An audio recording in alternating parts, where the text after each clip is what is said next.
Hello friends नमस्कार good morning. आज 30 September सोमवार चलतु जाणीनवा आज दिन टॉप न्यूज अपडेट। देश विदेश ठारू आरंभ करी ओडिशार समस्त गुरुत्वपूर्ण खबर मात्र 5 मिनिट रे। नंबर 1 अक्टोबर 9 रे मिलिबो सुभद्रा टंका। 40 लाख रु अधिक हिताधिकारी अकाउंट को जीव सहायता राशि। बारिपदारु एहार शुभारंभ करिवे बोली सूचना दैछन्ते उपमुख्यमंत्री प्रतिभा परिडा। परवर्ती खबर नेपाल रे लगाण वर्षा परे बन्या परिस्थिति सृष्टि होईछि। एही कारणरू विभिन्न स्थान रे कांथ भुसुड़िबा सहित भूस्खलन घटी 112 जनकर मृत्यु होइथिया बेले 160 जन लापता थिबा जणा पड़िछि। परवर्ती खबर राति अधर मध्य पुलिस रिपोर्ट लिखिबे। देशर नंबर 1 हबो ओडिशा पुलिस। एथे पय 24 घंटा कार्यकारी हबो थाना।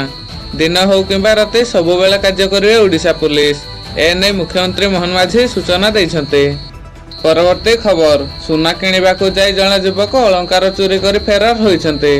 फलरे चोरर परिचय देले 10,000 टंकार पुरस्कार देबे बोली दुकानी स्पष्ट भाबे कहिछन्ते।